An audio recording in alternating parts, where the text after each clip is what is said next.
विविध मनमंत्रों में प्रभु के विविध अवतार होते हैं। एक मनमंत्र में भगवान ने मत्स्यावतार धारण करके सत्यव्रत नाम के मनु की प्रलय पर्यंत रक्षा करी थी। अब सूर्य वंश में आए राम जी और चंद्र वंश में आए श्याम जी। तो पहले थोड़ी राम जी की चर्चा कर लें, क्योंकि कन्हैया को तो आधी रात पे आने की आदत है, परंतु चिंता न करो, आधी रात नहीं करेंगे। थोड़ा सा आज कथा में विलंब हो जाएगा, परंतु अब ज़्यादा समय आप परेशान मत होना कि बहुत रात ना हो जाए। केवल 8 घंटे में 5-7 मिनट में बस राम जी की चर्चा कर लें, फिर कन्हैया का जन्मोत्सव धूमधाम से मनाते हैं। सुखदेव जी कहते हैं विस्तार से यदि मैं सूर्यवंश सुनाऊंगा तो 100 साल में भी पूरा नहीं हो सकता, इसलिए बहुत संक्षेप में सुनाता हूं। भगवान श्रीमन नारायण के नाभि कमल से ब्रह्मा के बेटा मरीचि, मरीचि के कश्यप, कश्यप के विवस्वान, विवस्वान के श्राद्धदेव मनु, श्राद्धदेव मनु की श्रद्धा नाम की पत्नी से एक बिटिया भई, नाम था इला देवी। परंतु श्राद्धदेव महाराज मनु ने वशिष्ठ जी से कहा महाराज मुझे तो बेटा चाहिए था, बिटिया हो गई घर में। वशिष्ठ जी ने कहा कोई बात नहीं, हम तुम्हारी बिटिया को ही बेटा बनाई देते हैं। तो वशिष्ठ जी ने उस इला देवी जो कन्या थी उसी को बेटा बना करके नाम रख दिया सुद्युम्न राजकुमार। तो जो वैज्ञानिक आज चमत्कार दिखा रहे हैं वो हमारे ऋषियों ने हजारों साल पहले करके छोड़ दिए। ये विद्या ऋषियों के पास थी। इला देवी को सुद्युम्न राजकुमार बना दिया। बाद में मनु महाराज के फिर 10 बेटा हो गए। सूर्यवंश में संतान की समस्या शुरू से ही रही, इसलिए जिसकी कुंडली में सूर्य की प्रधानता होती है उसको भी संतान की समस्या बनी रहती है। संतान योग 10 बेटा हुए, इक्ष्वाकु, नृग, सरियाती, प्रसद, नभग, कवि। इन्हीं 10 पुत्रों से सूर्यवंश का विस्तार हुआ। सरियाती नाम के जो राजा थे उनकी सुकन्या नाम की बेटी ने च्यवन मुनि के नेत्र फोड़ दिए गलती से, तो च्यवन मुनि के साथ ही उसका विवाह कर दिया। च्यवन मुनि ने अश्विनी कुमारों का आह्वान किया और भगवान ने जाने क्या कौन सा च्यवन प्राश खाया, एकदम बुढ़े से जवान हो गए, बढ़िया से नेत्र भी मिल गए। इन्हीं सरियाती जी के वंश में राजा रेवत हुए, जिनकी पौत्री रेवती जी का विवाह कन्हैया के भैया दाऊ दादा से संपन्न हुआ था। महाराज मनु के दूसरे पुत्र थे नभग, नभग के नाभाग, नाभाग के महाराज अम्बरीश। राजा अम्बरीश का विरोध दुर्वासा जी ने किया तो सुदर्शन चक्र पीछे पड़ गया। दुर्वासा जी भाग खड़े हो गए, ब्रह्मा विष्णु महेश की शरण में गए, किसी ने भी सहायता नहीं करी। भगवान नारायण ने भी स्वयं कह दिया अहम भक्त पराधीनो यस्वतंत्र इव द्विज। ब्राह्मण देवता हम भी अपने भक्तों के अधीन रहते हैं, अपना कल्याण चाहो तो मेरे उसी भक्ति की शरण में जाओ जिसका अपराध करके आए हो। दुर्वासा जी वापस लौट के 1 साल के बाद भटकते भटकते अम्बरीश के चरणों में ही लौट करके गिरे। अम्बरीश ने जब सुदर्शन को प्रणाम किया तब सुदर्शन शांत हो गए। ऐसे परम भक्त अम्बरीश। इन्हीं अम्बरीश के वंश में राजा युवनाश्व हो गए। युवनाश्व के मानधाता, मानधाता के वंश में राजा त्रिशंकु, हरिश्चंद्र, हरिश्चंद्र के रोहित, रोहित के बाहुक, बाहुक के सगर। राजा सगर के एक रानी से 60,000 बच्चे हुए, पर कपिल भगवान का अपमान करने से सबके सब भस्म हो गए। तो राजा सगर की दूसरी रानी का बेटा असमंजस का अंशुमान, अंशुमान के दिलीप, दिलीप के भगीरथ हुए। भगीरथ भागीरथी गंगा को प्रकट करके स्वर्ग से नीचे लाए। भगवान शिव की जटाओं में गंगा समाई और फिर आगे आगे भगीरथ, पीछे पीछे भागीरथी चली। जहां सगर पुत्रों की राख पड़ी थी, गंगा जी ने जैसे उस राख का स्पर्श किया, यज्जल स्पर्श मात्रेण ब्रह्मदंड हता अपि सगरात्मजा देवम जगमु केवलम देह भस्म भी।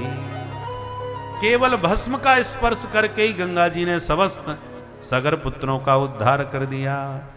बोल गंगा मैया की।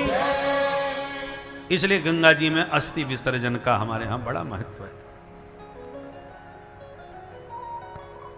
इन्हीं भगीरथ के वंश में ऋतुपर्ण, ऋतुपर्ण के सौदास, सौदास के अस्मक, अस्मक के नारी कवच, नारी कवच के खट्वांग, खट्वांग के दिलीप, दिलीप के रघु, रघु के नाम से रघुवंश चला।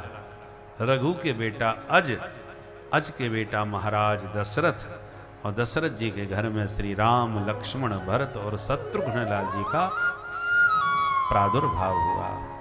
बोलो अयोध्या धाम की। एक श्लोक में राम कथा का भी वर्णन कर दिया। गुरुवर थे त्यक्त राज्यो व्यचर धनुवनम पद्म पदभ्यां प्रियाया पाणिस्पर्शाक्षमाभ्यां मृजत पथरुजो यो हरीन्द्रानुजाभ्यां वैरूप्या शूर्पणख्या प्रिय विरहरुषा रोपितभ्रो विजृंभ त्रस्ताभिर्बद्ध सेतु खलदव दहना कौशलेन्द्रो बताना। ये एक श्लोक की राम कथा है। कैसे हैं हमारे रामभद्र? गुरुवर थे त्यक्त राज्य, जो अपने माता पिता का सम्मान, वाणी का आदर रखते हुए अयोध्या की सुरेप्सित राज्य लक्ष्मी का परित्याग करके वन को चले गए। अवध के वैभव को देख करके इंद्र को भी ईर्षा होती थी। वो ऐश्वर्य था अयोध्या में। सुरेप्सित राज्य लक्ष्मी त्यक्त्वा, उसको भी त्याग दिया। हमारे यहां त्याग का ही आदर है। भ्रष्टाचारी तो भरे पड़े हैं, कौन नाम लेता है? जिन्होंने त्याग किया, बलिदान किया, ये बलिदानियों की भूमि है, त्यागियों की भूमि है, उन्हीं को आदर समाज ने दिया। राम जी भारत के प्राण क्यों हैं? क्योंकि उन्होंने त्याग किया है। और सर्वस्व त्याग दिया, पर धनुष बाण नहीं त्यागे, वो तो अपने साथ रखे, वो तो अंग है। गुरुवर थे त्यक्त राज्यो व्यचर धनुवनम पद्म पदभ्यां प्रियाया। अपनी प्राण प्रिया जानकी जी को भी साथ में लेकर के गए। प्रभु के पादारविंद इतने सुकुमार हैं कि पाणिस्पर्शाक्षमाभ्याम, जानकी जी यदि चरण दबाते समय तनिक छू भी लेती हैं तो राम जी चौंक जाते हैं, अरे जानकी जरा धीरे धीरे। इतने सुकुमार प्रभु के पादारविंद हैं। आज उन्हीं सुकुमार चरणारविंद से दंडकारण्य के कंटकाकीर्ण मार्ग में विचरण कर रहे हैं, दौड़ रहे हैं।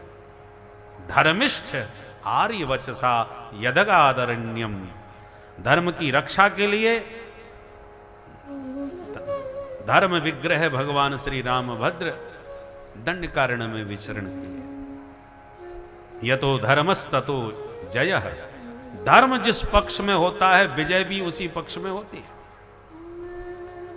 पांडव बहुत कमजोर थे महाभारत के युद्ध में, हर मामले में कौरव प्रबल थे, बलिष्ठ थे, बड़े बड़े बलवान उन्हीं के पक्ष में खड़े थे। परंतु पांडवों के पास था तो केवल धर्म था।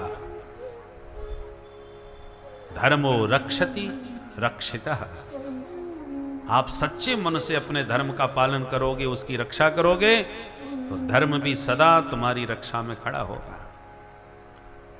आज हम सनातनी अपने धर्म को भूलते जा रहे हैं, धर्म से च्युत होते चले जा रहे हैं। सोचिए, जब हम धर्म की रक्षा नहीं करेंगे, धर्म का पालन नहीं करेंगे, तो फिर हमारी रक्षा कौन करेगा? आज हिंदू यदि कमजोर हो रहा है तो कारण एक ही है, अपने धर्म को भूलता जा रहा है। कोई भी सिख बिना पगड़ी के नहीं मिलेगा। मुसलमानों के सिर पर टोपी मिलेगी, उनकी पहचान अलग समझ में आती है। हिंदुओं को पहचानना बड़ा मुश्किल है। तिलक भी छोड़ दी, चुटिया भी छोड़ दी, जनेऊ भी छोड़ दिया। एक जमाना था, मुगलों का कितना आतंक था इस देश पर, और उन आतताइयों के आतंक के बीच में भी लोगों ने गर्दन कटवा दी, पर चुटिया नहीं कटवाई, जनेऊ नहीं कटवाया, धर्मांतरण नहीं होने दिया। प्राण त्याग दिए पर धर्म नहीं त्यागा। और आज जब पूछा जाए, भाई चुटिया नहीं है तुम्हारे, अरे साहब रखते तो थे, वो नाई ने काट दी। अपने आप ही धर्म से दूर होते चले जा रहे हैं। ब्राह्मण धर्म का मार्गदर्शक होता है, अन्य की क्या कहें। ब्राह्मण ही अपने धर्म से च्युत होता जा रहा है। संध्या बंदन, गायत्री उपासना सब छूटती जा रही है। इसलिए राम जी महाराज धर्म के विग्रह हैं। धर्मिष्ठ आर्य वचसा यदगादरण्यम। धर्म का पालन करने के लिए ही अरण्य में विचरण करने लगे। चित्रकूट में वास किया, संतों को दर्शन दे करके आनंदित किया। कोल भील के रातों को भी गले लगा करके अपनाया। भरत जी मनाने आए तो उनको भी समझा करके पादुका देके विदा किया। उसके बाद दंडकारण्य में जाकर के पंचवटी में आश्रम बनाया, निवास बनाया। सुपनखा आई, नकटी करके भगाई। खरदूषण को उसने खबर पहुंचाई। तिल मिला के वह भी आया, उसको भी परलोक पहुंचाया। तो बड़े भाई के पास गई, दशानन के पास। दशानन होशियार था, 10 खोपड़ी वाला था, समझ गया। खरदूषण मोहि संबलवंता, तिन्हीं को मारे बिनु भगवंता। खरदूषण को मारने वाला सामान्य नहीं हो सकता। साधु बन के आया, जानकी जी का हरण करके ले गया। राम जी को बहुत क्रोध आया।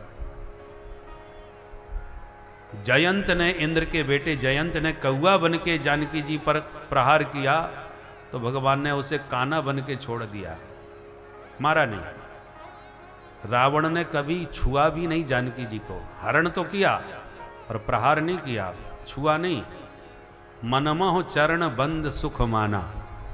जब रावण ने अपना रूप दिखाया जानकी जी को, जानकी जी डर गई, तो चरणों में नमन करके फिर उनको रथ में बैठाया। अशोक वाटिका में समुचित स्थान दिया, पर छुआ कभी नहीं। उसके दोनों कारण हैं। उसको शाप भी लगा था कि वो छू नहीं सकता बिना इच्छा के किसी नारी को। परंतु रावण को समूल भगवान ने समाप्त कर दिया क्रोधाग्नि में। क्यों? क्योंकि कागभूषुंड ने तो रक्त निकलवा दिया शरीर से, फिर भी उसे जीवित छोड़ा। क्योंकि कौआ बन के उसने वही काम किया जो कौआ करता है। कौआ का काम ही होता है मांस नोचना। उसने वही वेश बनाया, वैसा ही काम किया। रावण को इसलिए नहीं छोड़ा कि उसने साधु का भेष बना करके काम असाधु का किया, साधु के भेष को कलंकित कर दिया। लोग विश्वास कहते हैं, साधु विश्वास पूर्वक कहते हैं साधु से होए न कारज हानि। साधु कभी किसी की हानि नहीं करता, और रावण ने साधु का भेष बना करके धर्म की हानि की, असाधु का काम किया। भगवान ने इसलिए बहुत क्रोध किया कि तूने धर्म विरुद्ध आचरण किया है, साधु के वेश को कलंकित किया है, इसलिए तू दया का पात्र नहीं हो सकता। खलदब दहन समुद्र पर सेतु निर्माण करके लंका में प्रविष्ट होकर के समस्त दलबल के साथ दशानन का संहार किया। पुष्पकारूढ़ होकर के चलते चलते विभीषण को, जो शरण में आया गया था, उसको लंका सौंप दी। राम जी का एक सिद्धांत है, भारत का मूल सिद्धांत ये रहा है, आज तक भारत ने कभी किसी पर हमला नहीं किया है। हमला सहन तो किया है, हमलावरों ने हमला भारत पर बहुत किया है। अखंड भारत के कितने टुकड़े हो गए आज। अफगानिस्तान भी भारत था, पाकिस्तान भी भारत था, बांग्लादेश भी भारत था, बर्मा भी भारत था, कितने टुकड़े हो गए। हमलावरों ने तो भारत पर हमला किया, पर भारत ने आज तक किसी पर हमला नहीं किया, किसी की भूमि को कुदृष्टि से नहीं देखा। भगवान ने बाली को मारकर सुग्रीव को ही राजा बनाया, उसी के भाई को। चाहते तो किष्किंधा को अपने कब्जे में ले सकते थे, अयोध्या लौटने की जरूरत नहीं पड़ती, वहीं राज्य कर सकते थे, 14 साल के बाद कर लेते, पर नहीं, बाली को मार के सुग्रीव उसके सगे भाई को ही राजा बना दिया। लंकाधिपति दशानन को मार के उसी के भाई विभीषण को लंकाधिपति बना दिया। न तो लंका पर अपना आधिपत्य जमाने का प्रयास किया, न किष्किंधा पर, जबकि दोनों को जीतने वाले राम जी स्वयं थे। ये भारत की नीति है, हम किसी की भूमि को छूते नहीं, किसी की भूमि पर कब्जा करने की कुदृष्टि नहीं रखते, परंतु भारत पर हमले बहुत हो गए, सहन भी बहुत किए।